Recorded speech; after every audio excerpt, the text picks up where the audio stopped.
नमस्कार साथियों, मैजिकल तैयारी के यूट्यूब चैनल पर आपका स्वागत है।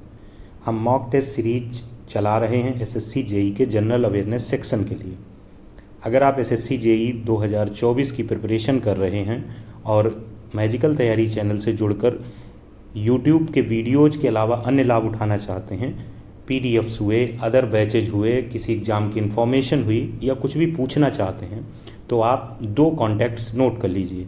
टेलीग्राम चैनल पर मैजिकल तैयारी ऑफिशियल सर्च करिए। जो लोगो यूट्यूब पर है उसी लोगों के साथ कुछ संख्या के सब्सक्राइबर के साथ एग्जिस्टेंस मिलेगा, या डिस्क्रिप्शन में लिंक पे जाकर आप इसे पहुंच सकते हैं। दूसरा, अगर आप व्हाट्सएप नंबर के थ्रू संपर्क करना चाहते हैं तो 9044504675 के थ्रू भी आप हमसे जुड़ सकते हैं।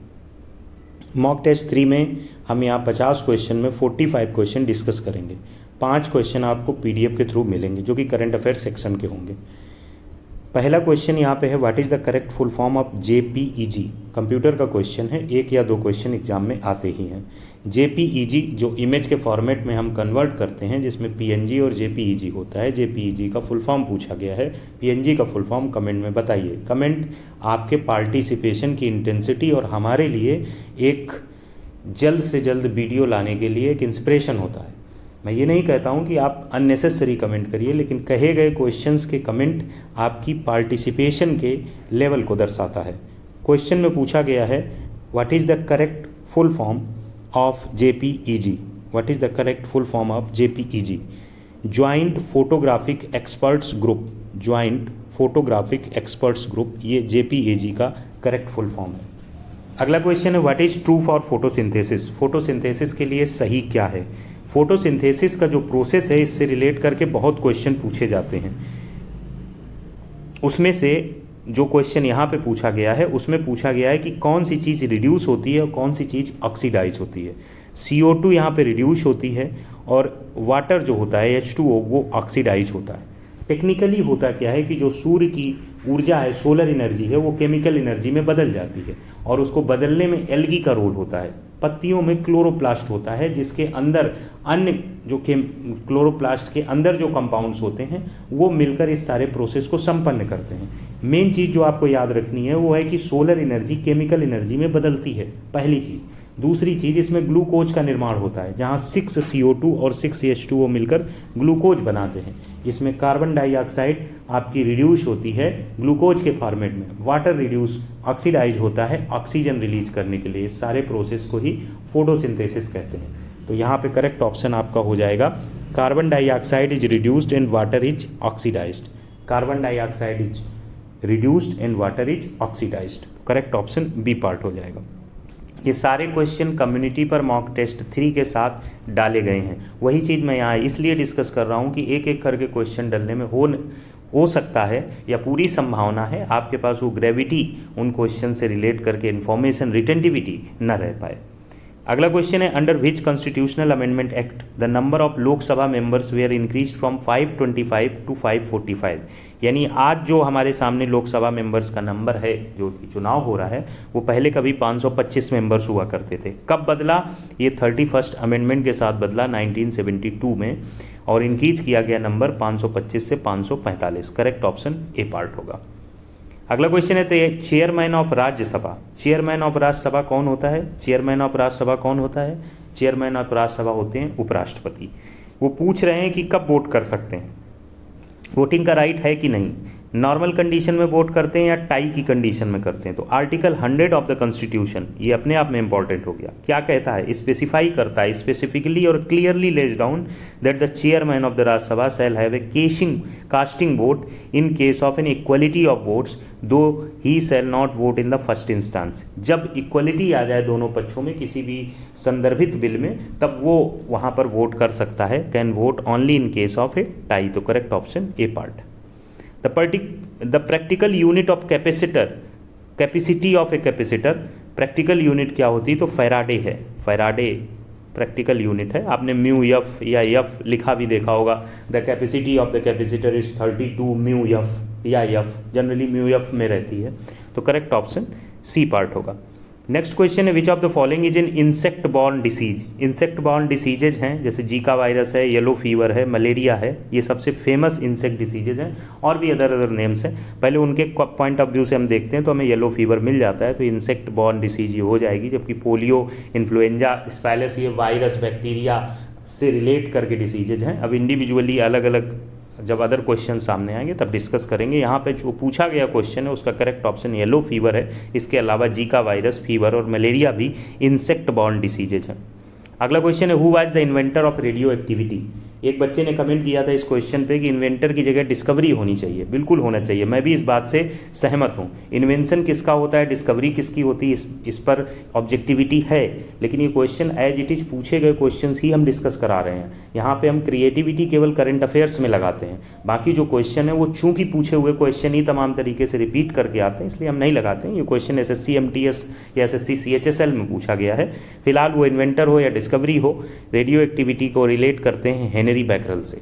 Radio activity is related with Henry Becquerel. एक बार ये भी पूछा गया कि ये कब किया गया था, तो 1896 में इसका डिस्कवरी किया गया था, मार्च 1896 में हेनरी बैकरल के द्वारा। तो करेक्ट ऑप्शन डी पार्ट होगा। अगला क्वेश्चन हुए among the following was not a member of cabinet mission. Cabinet mission का मेंबर नहीं है। कैबिनेट मिशन कब भारत आया, तो फरवरी 1946 में आया। उस समय ब्रिटिश की गवर्नमेंट या वहाँ पे प्राइम मिनिस्टर एटली थे। वो ये भी पूछा जाता है कि वहाँ पे प्राइम मिनिस्टर कौन थे, तो एटली गवर्नमेंट थी वहाँ पर। इसके अलावा कौन कौन आया था, इसमें जो आए थे मिशन में 3 लोग थे मेनली। पैथिक लॉरेंस ए पार्ट में हैं, स्टैफोर्ड क्रिप्स जिन पे नाम क्रिप्स मिशन भी बोल देते हैं, तो स्टैफोर्ड क्रिप्स, और एवी अलेक्जेंडर जो कि सी पार्ट में, यानी जॉन सिमन इससे संबंधित नहीं है। पूछा गया है कौन संबंधित नहीं है, तो करेक्ट ऑप्शन बी पार्ट हो जाएगा। अगला क्वेश्चन है in which year the number of women member of parliament was the lowest in Lok Sabha. कौन से साल में लोकसभा में सबसे कम वुमेन मेंबर्स थी। ऑप्शंस में है 52, 67, 77, 89। 1977 में केवल 19 वुमेन लोअर हाउस यानी लोकसभा में पहुंची थी, जो कि 3.5% 542 में से था, जो कि सबसे लीस्ट पार्टिसिपेशन ऑफ वुमेन था। वर्तमान में जो लोकसभा का मैंडेट है, जो कि आगे जून में बदल जाएगा, तब सिचुएशन अलग होगी, लेकिन वर्तमान में अब तक का जब से लोकसभा और राज्यसभा ये सब चुनाव और संसद चीज़ें हो रही हैं, उसमें सबसे हाईएस्ट था। अगर ये भी कमेंट आप करके बताते हैं तो ये आपका इस वीडियो में की गई पढ़ाई से एक अच्छी स्थिति जनरेट होने की संभावना को व्यक्त करता है। जब भी मैं कहता हूँ कमेंट करके बताओ, तो उसमें पॉसिबिलिटी आपकी नॉलेज को एक विड्थ देने की होती है। तो आपको इस वर्ष जो अभी करंट चल रही है गवर्नमेंट, इसमें कितने लोकसभा मेंबर्स और कितना परसेंटेज बनता है, दोनों क्वेश्चन अपने आप में एग्जिस्टिंग हो सकते हैं। अगला क्वेश्चन है विच of the following is incorrectly matched. ये मैंने क्वेश्चन क्रिएट किया है, इसमें ये 4 किताबें हैं जो मुझे लगता है बहुत इंपॉर्टेंट हैं, तो उनको याद रखने के लिए क्वेश्चन क्रिएट किया गया। अब आप इस पे अपनी नज़र डालिए। आई कैन कोच या यू कैन कोच, ये दोनों किताबें सिद्धार्थ राजेस्कर की हैं। The James of Indian art, ये हरीश खुल्लर है की किताब है। The man who lost India, ये मेघना पंत की किताब है। ये बहुत ज़्यादा इंपॉर्टेंट है, the man who lost India. 1-2 एग्जामों में अभी रिसेंटली ये पूछी जा चुकी है। अगला क्वेश्चन है the idea of democracy. Democracy का आइडिया, ये बुक सैम पित्रोदा, जो अभी एक बयान देने में फेमस हो गए थे कि आपके पास अगर जो संपत्ति है उसका कोई वारिस नहीं होता है, तमाम ऐसी चीज़ों के संबंध में उन्होंने कोई बयान दिया था। ये किताब सैम पित्रोदा ने लिखी है, ना कि लालकृष्ण आडवाणी ने। तो करेक्ट ऑप्शन यहाँ पे डी होगा। नॉट पूछा था, बाकी तीनों किताबें अपने आप में इंपॉर्टेंट है। अगला question, when was the project tiger launched in India. बहुत क्वेश्चन इसी बेसिस पे पूछा जाता है कि कब लॉन्च किया गया था। लोगों को रट जाता है, लेकिन दिक्कत तब होती है जब 1973, 72, 63 ये तीनों ऑप्शन दिए हों। कभी कभी आप 73 को 72 याद करेंगे, 73 को 63 याद करेंगे, गलती हो जाएगी। अप्रैल 1973 में गवर्नमेंट ऑफ इंडिया ने लॉन्च किया था। पर्पज ये था कि कंजर्वेशन ऑफ टाइगर को प्रमोट करना। Project tiger has been the largest species conservation initiative of its kind in the world. एक तरीके का पूरे विश्व में एक अलग लेवल पे था 1973 में प्रोजेक्ट टाइगर। अगला क्वेश्चन है which Indian state is bamboo drip irrigation system a very old practice. Bamboo drip irrigation, bamboo के थ्रू पानी को अलग अलग जगहों पर मेड़बंदी करके पौधों की जड़ों तक पहुंचाने, ये चीज़ किस राज्य की सबसे पुरानी ओल्ड प्रैक्टिस है। तो ये काम मेघालय में होता है, क्योंकि वहाँ पे इस तरीके की ढलान होती है, पानी रुकता नहीं है, तमाम तरीके की अंडुलेशंस होती हैं, तो तो उसमें अगर सीधे सीधे जड़ में पानी जाएगा, जिसको बैम्बू ड्रिप कहते हैं, उसी को लोगों ने जो ड्रिप इरिगेशन सिस्टम आज की डेट में है वो ओल्ड प्रैक्टिस हटा दीजिए, बैम्बू को पाइप से रिप्लेस कर दिया। कहीं प्लास्टिक पाइप्स हैं, अलग अलग तरीके के पाइप्स हैं। तो ये सिविल इंजीनियरिंग का भी एक हिस्सा है, लेकिन ये यहाँ पे जियोग्राफी के आस्पेक्ट में है क्वेश्चन। तो करेक्ट ऑप्शन यहाँ मेघालय होगा, करेक्ट ऑप्शन मेघालय होगा। अगला क्वेश्चन है, which one of the following rivers crosses the equator twice. Equator को ट्वाइस क्रॉस करने वाली रिवर कौन है? तो वो कांगो है, जिसे जायरी भी बोलते हैं। तो करेक्ट ऑप्शन सी होगा, 2 बार क्रॉस करती है। It is the second largest river in Africa after Nile and the second largest river in the world. नील नदी के बाद सेकेंड लार्जेस्ट रिवर अफ्रीका में भी है और वर्ल्ड में भी है, और इसकी टोटल लेंथ 4370 किलोमीटर है, जिसका बहुत बड़ा इंपॉर्टेंस क्वेश्चन के पूछने का आस्पेक्ट में मैं नहीं मानता हूँ। Correct option Congo crosses the equator twice. When ice melts its temperature, जब टेम्परेचर कांस्टेंट रहेगा मेल्टिंग के दौरान, तो इसको जस्टिफाई कैसे करें? करेक्ट ऑप्शन तो रिमेंस कांस्टेंट होगा। अगर आइस मेल्ट करती तो टेम्परेचर नहीं बदलता है। क्यों? क्योंकि जो हीट चाहिए आइस को सप्लाई होती है ट्रांजिशन स्टेट बदलने के लिए, वही इंक्रीज करने में टेम्परेचर, मतलब the heat supplied to ice is used for the transition of state rather than increasing the ice temperature. जो हीट सप्लाई होती है आइस को, वो ट्रांजिशन ऑफ स्टेट में यूज हो जाती है, इसलिए टेम्परेचर चेंज नहीं होता है। तो करेक्ट ऑप्शन बी पार्ट हो जाएगा। Which of the following countries is called the land of 1000 lakes. Land of 1000 lakes Finland को कहते हैं। शायद यहाँ पर इतनी लेक्स हैं, इसीलिए लोग जो है पानी के नज़दीक, जनरली अगर आप ठंडे पानी से नहा लें तो half of the depressive thoughts भी आपकी थोड़ी देर के लिए चली जाएंगी। अब परमानेंट डिप्रेशन में रहना स्वीकार कर लिया है तो बात अलग है, लेकिन पानी का अपना बहुत बड़ा रोल होता है आपको हैप्पी रखने में, और इसीलिए फिनलैंड हैप्पीनेस इंडेक्स में भी टॉप पे रहता है, तमाम इंडेक्सेज में टॉप पे रहता है। तो उसके पीछे हम एक अगर ऐसे ही साइकोलॉजिकल रीजन दें कि ये लैंड ऑफ 1000 लेक्स है, कितनी लेक्स हैं, कितने आइलैंड हैं, क्या कंट्री होगी, इसको विजिट करने को अगर आपको मिले, ऐसी प्रिपरेशन करिए और फिनलैंड घूमिए छुट्टियों में। Junior engineers, assistant engineer, executive engineers की जो सबसे बड़ी पावर, मौज या मज़े हैं वो यही हैं कि आपको बहुत ज़्यादा एडमिनिस्ट्रेटिव तरीके से रिस्पॉन्सिबल नहीं रहना होता। अपने काम को अंजाम दीजिए और सही तरीके से छुट्टी लेकर अगर घूमने जाइए, तो यही जीवन की स्थितियाँ हैं। इन आँखों को मेमोरी के बेसिस पे तमाम प्रपंचों की बजाय कुदरत के कारनामों से अगर आप भरेंगे तो जीवन स्वतः एक खूबसूरत और हल्का होगा। मस्तिष्क से आप हल्के रहेंगे जितना बेहतर चीज़ें देखेंगे, और निगेटिव चीज़ों को मेमोरी बेसिस पे याद रखेंगे, जीवन उतना भारी और नीरस और गैर जरूरी लगेगा। तो इसलिए अभी मेहनत कर लीजिए। नेक्स्ट क्वेश्चन है, हु रोट रस रत्नाकरा। ये आपके सामने एक बुक भी मैंने नीचे बना दी है, नीचे आपको दिखेगी पुराने ज़माने की किताबें कैसी फ्रंट रखती थी अपने ऊपर कवर। ऑप्शन से नागार्जुना, माधवांकर, श्रीधरा, कालिदास। नागार्जुना ने लिखी है रस रत्नाकरा, जो नीचे आपके सामने फिगर भी है। 8th सेंचुरी एडी में रस रत्नाकरा लिखी गई थी नागार्जुना के द्वारा। वो एक इंडियन मेटलर्जिस्ट और एल्केमिस्ट थे। This book describe the extraction of metal such as gold, silver, tin, copper, इस सब के बारे में है। और तो इसका करेक्ट ऑप्शन नागार्जुन होगा। अगला क्वेश्चन है, who captured Madurai and took the title of Madhurantaka and Madurai Konda. तो ये परांतका फर्स्ट जो थे, परांतका फर्स्ट, इन्होंने मदुरई को रूल किया था, मतलब कैप्चर कर लिया था। 907 से 953 सी तक रहे थे, और ये इन्होंने टाइटल मधुरतन का और मदुराई कोंडा, ये इन्होंने टाइटल लिए थे। तो करेक्ट ऑप्शन यहाँ पे प्रांत का फर्स्ट होगा। अगला question, who is called the father of an Indian archaeology. Indian archaeology के फादर अलेक्जेंडर कनिंगम को माना जाता है। ये first director general archaeological survey of India, जिसे ASI भी बोलते हैं, इसके फर्स्ट डायरेक्टर जनरल भी थे। He is often called as the father of Indian archaeology. Correct option C part होगा। अगला क्वेश्चन है, Pushkalavati was the capital of which of the following ancient kingdom. Gandhara की जो कैपिटल थी वो पुष्कलावती थी। करेक्ट ऑप्शन ए पार्ट होगा Gandhar. Who wrote the book salt and pepper selected poems.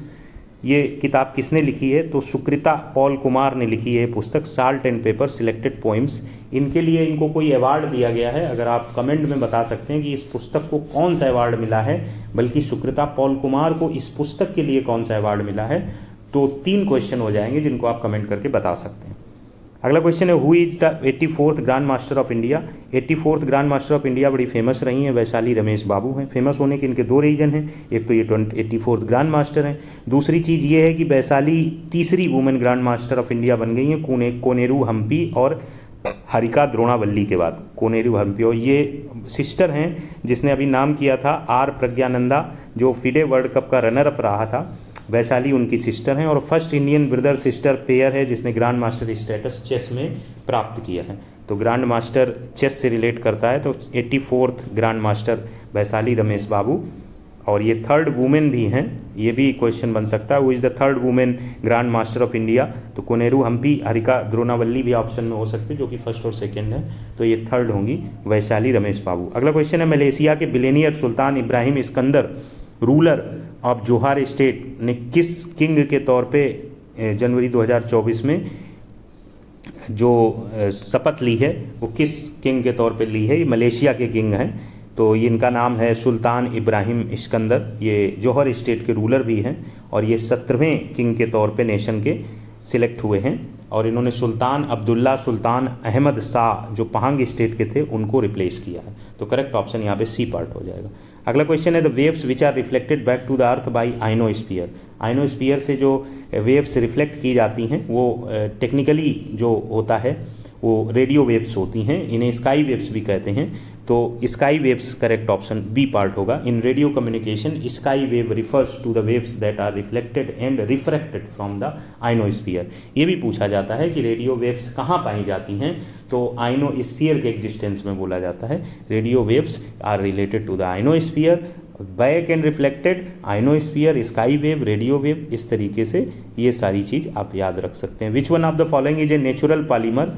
Natural polymers कई हैं जिनमें वूल आता है, सिल्क आता है, डीएनए आता है, सेलुलोज आता है। सेलुलोज बहुत पूछा जाता है, यहाँ पे क्वेश्चन में सिल्क ऑप्शन होगा।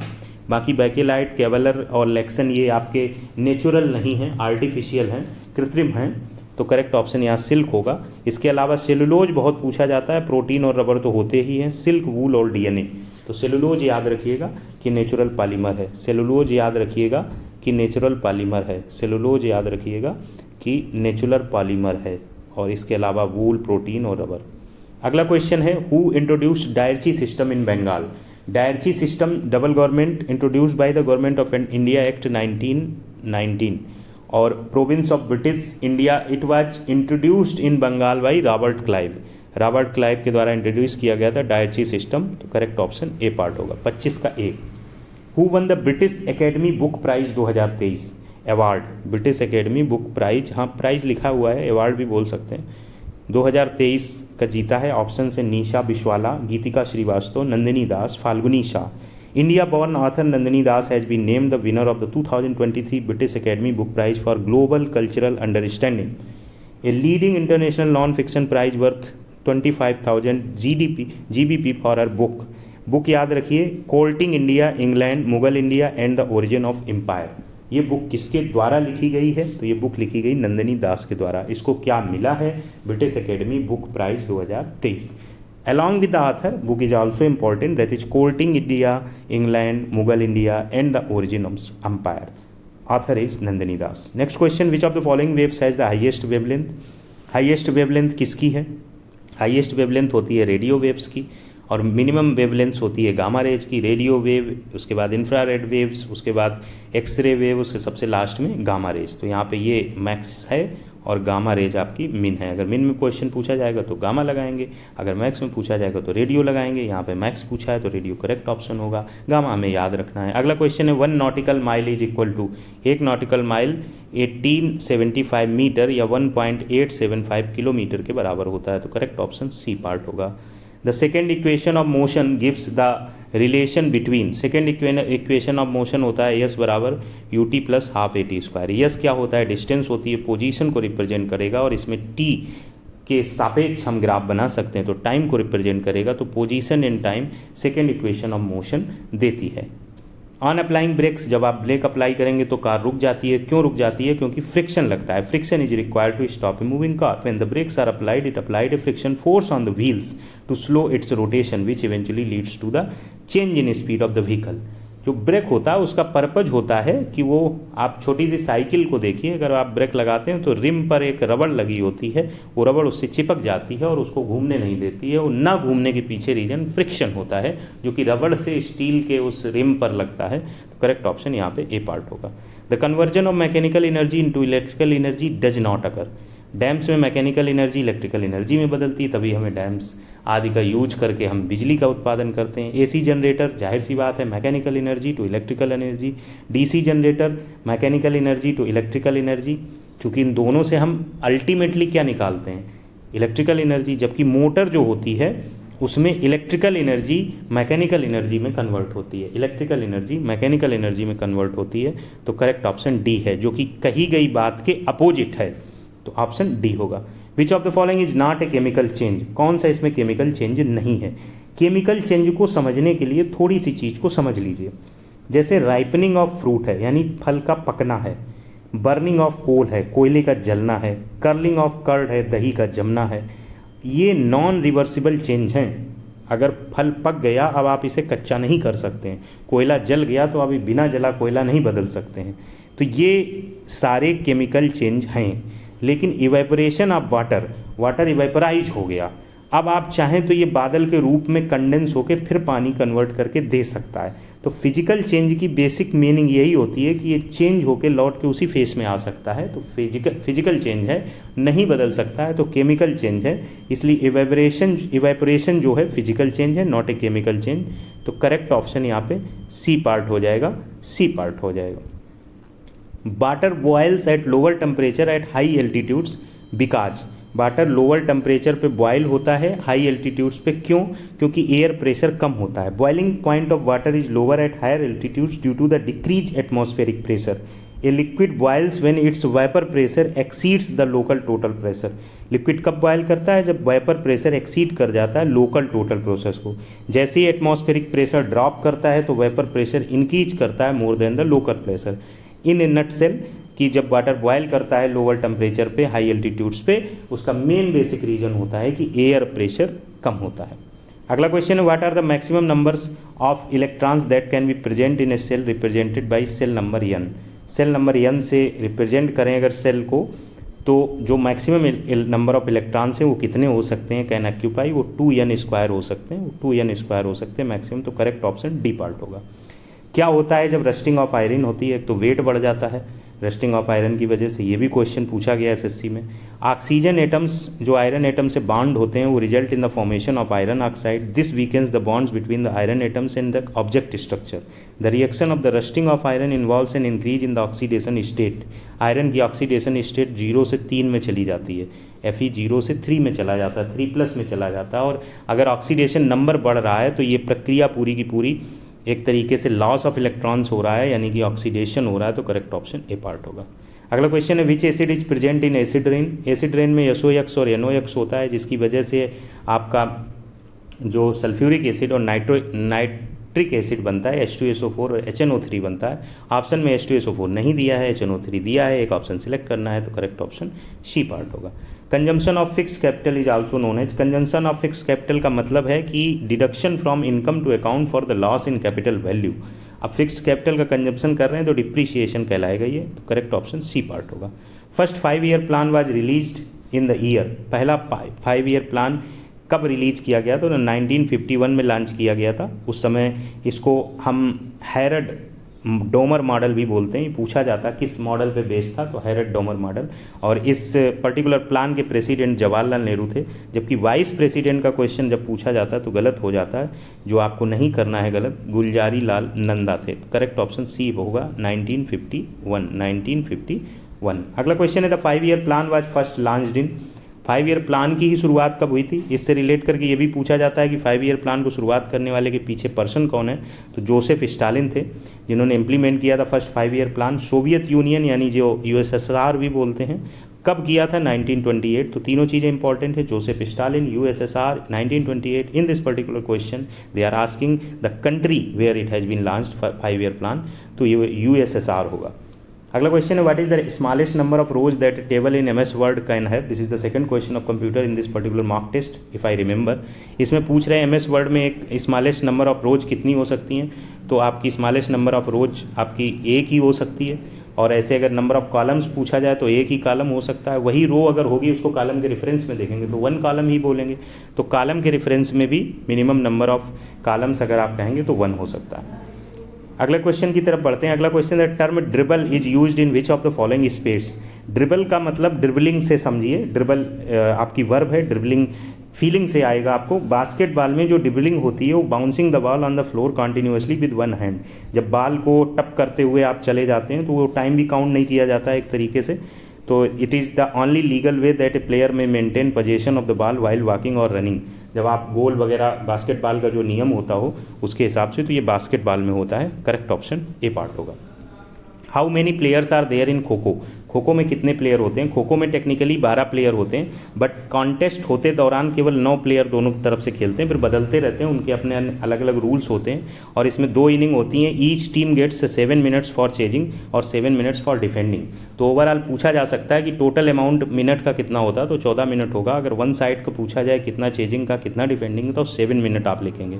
9 पॉइंट एक टाइम पे खेलते हैं। अगर एट ए टाइम कितने लोग प्लेयर खो खो में खेलते हैं तो 9 लिखेंगे। अगर हाउ मेनी प्लेयर कहा जाएगा तो 12 लिखेंगे। तो यहाँ करेक्ट ऑप्शन डी पार्ट होगा। Which is the 42nd Indian site to be included in UNESCO's world heritage list recently. जो 42वीं रामसर साइट है, इंडियन साइट है, जो रामसर साइट नहीं, जो 42वीं इंडियन साइट है यूनेस्को में शामिल हुई है, उसका क्या नाम है? तो यूनेस्को वर्ल्ड हेरिटेज लिस्ट में शामिल 42वीं साइट जो है इंडिया की वो होयसा टेम्पल है।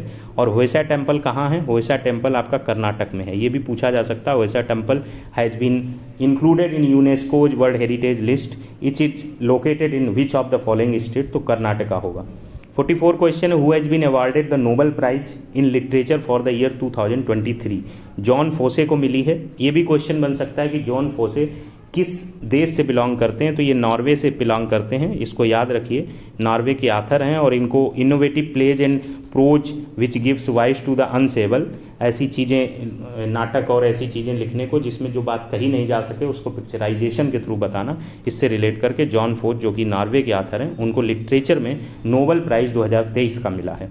लास्ट क्वेश्चन यहाँ पे डिस्कशन में है। Although 50 questions will be given you in PDF format, you should join me in Telegram.